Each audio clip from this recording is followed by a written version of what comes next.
TV jinkwaniriza wasibye oli otya gwe na followinga nenkwebaza negamba tuwakola kyamaanyi Pastor Bugingo ensonga ezitiwo nsonga za Balongo Valentine's Day kutte wansi ne waggulu anti tugenda mu Valentine ku nnaku ndowooza ajja kwalwa Friday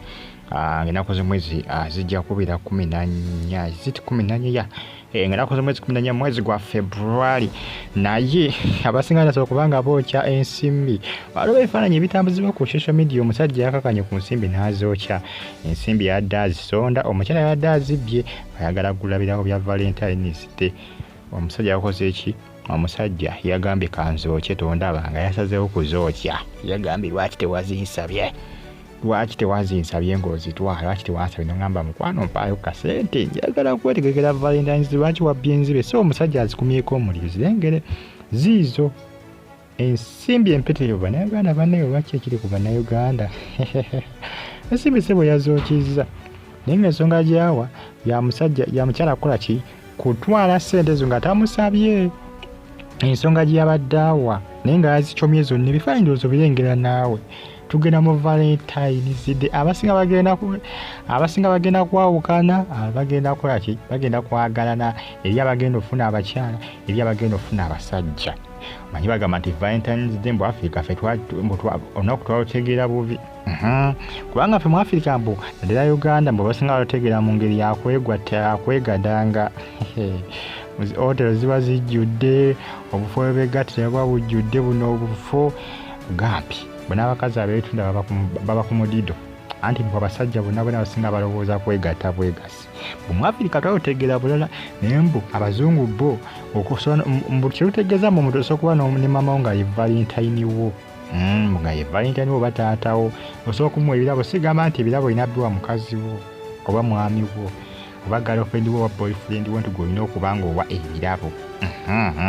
bagamba nti mu Africa ffe twalutegeera bubi Uganda wano abasinga balutegeera mu ngeri yakwegatta nkugambye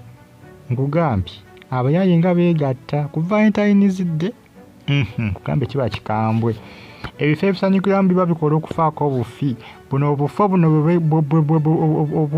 obufo gye bakolera ebinankani byabwe eyo banekoolya jange baba ku mudido zi otero bannange stay on YouTube platform naye nga lengera omuyaye kyeyakoze ssente dengera mbwe yazizudde ng'omukyala yazikola ki yazibba eri gye yazitereka n'agamba kati tubifiirwe lwaki wazijjayo nga tonsabye ndowooza ensimbi balina na nnyingi ndowooza baada omuntu wakakanira ku nsimbi bwesi n'ozikyoma omuli n'ozookya olwokubanga omukyala yazijjayo nga takusabye yazibbayo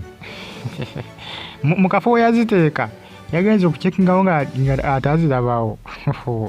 yagenza okuzuula ng'omukyala se bwe yalina gye yazikukuma eyo n'agamba aye wazikukuma kanzookye ate nkulage nti nzikyomye nzijjayo gye wadde wazikwesa enzookyeza aba ensonga yawe Uganda weetuuse abantu bookya n'ensimbi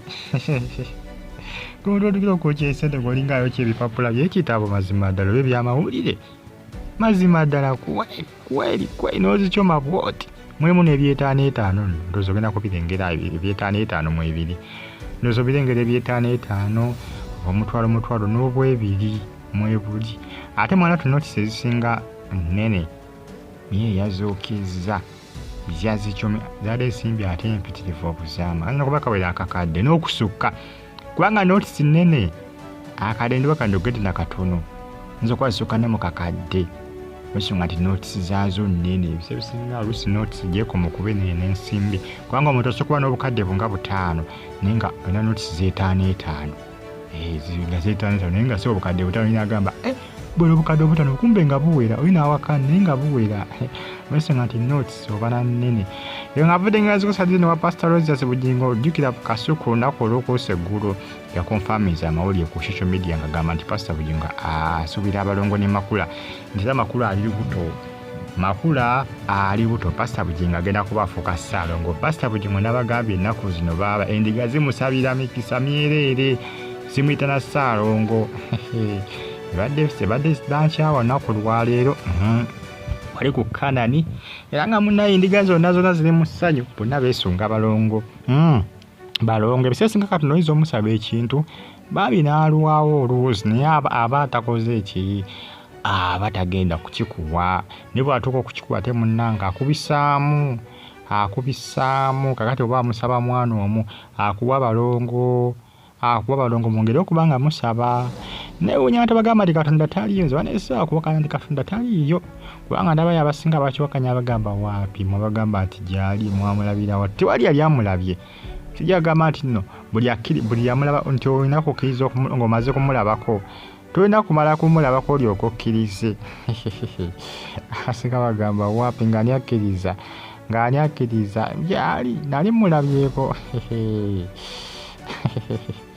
naye ng'ensonga zeezo ebifaananyi bya ku Kanani endiga ziri mu keetala akatagambika nti basuubira abalongo pasita agenda kubafuuka Ssaalongo pasita genda okuba nga asooka eddala okulaba nga afuuse Ssaalongo sina mpozi kungoneyo pasita omulala gw'omanyi waliyo pasita omulala nga Ssaalongo waliyo kweli nga sina gwensuubirayo tegeeza pasita Bugingo yagenda okuba nga akoze eki aguddewo likodi eyo ng'agikoze eki yagyetisse pasita oba Ssaalongo pasita Bugingo katayitaako zake bajja okumuyitanga munnange naye ng'ensonga zeezo nze mbagambe nti Katonda kyali kyemulina okuba nga mumanya era gwe kibeera nekyobwongo gwekimanyi nti Katonda gyali era gwe saba nga bw'otetenkanya kubanga tusobola kusaba Katonda nti akuyambeko ate nga gwe teweeyambako gwe just teekawo embeera nga nawe olaga oli siriyasi naye nga n'okusaba osaba ajja kukujjukira nze nkiwa obwavu busooka okubeerayo nga bukuluma gwe tetenkanya akulakula ku bulima olimaawo butonotono buli bwolwo ajja kukola ki ajja kujjukira bizinesi ejja kubuuminga naye weewuunye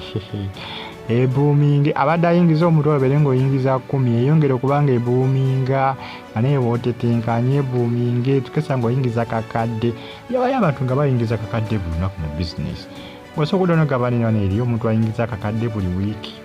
gyebali n'obukadde 5 sanyagenda okuzinya manyi bagamba mwe engalo tezenkanankana amanyi abaganda baba n'engero zaabwe naye ng'atulisi osulamu mwatu mulaba ate entuufu magaga n'abagagga baagalana ebirevu biyita ku bisiga ne byegatta n'enviiri eziri wala ng'olaba kituufu kubanga ebirevu biyitawo ku bisige bituukira ku nviiri waggulu bagaga n'abagagga olwensonga nti ebirevu bingi n'enviiri nnyingi kati buno obusige butono tebula biyitawo buyisa ebirevu abaganda baba n'engero tebula munnaayi yongera okuba n'essuubi oba oliyo ng'omwana abuze saba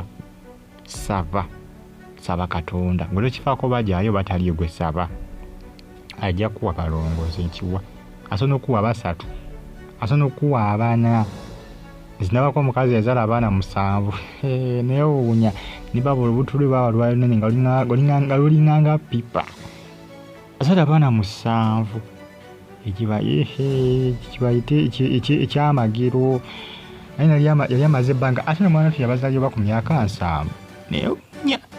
neewuunya myaka 7 kubanga oluusi bagamba nti omukyala aba olina okufa okulaba ng'okomako nga myaka 4 gigenda okutuuka ng'omaliza okuba ng'ozaala n'obwa emyaka 7 azaala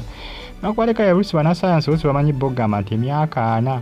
omukyala oba tolina kukola ki olina okuba ng'okyazaala bw'osukka egyo emyaka bwe tolina kuba ng'okyazaala naye ebyamagero bituukawo muno mu nsi tongamba nti ow'emyaka 4 atakizibwa kuzaala ate ng'ow'emyaka 7 azadde abaana 7 awo nange ate awo binsukkako ekyamazima naye nga ensonga zezemukulu zitambula ku Kanani keetalo ensonga nti z'abalongo Naalongo Makula Suzan Makula Naalongo Suzan Makula mwaka gwa 2025 pasita Bugingo ogenda mutambulira bulungi bwendabanga oguwedde agutandika bubi agutandika n'amasasi ne tuli mu February ndaba kati bonna agenda funa balongo ne Pentagon yagamba agenda kubagitandikako gamba gulaga ogenda kumutambulira vere ebisesinga omwaka bwegutandika ngo bulungi nga tukyali mu February ebijja byonna olaba ng'ofunda results ennungi omanya malembe omanya kigenda kugenda kubeera kiriya naye tandika nago ngatandise nago na bibi kufiirwa simanyanga kulwaza kulumbibwa babbi saba nnyo Katonda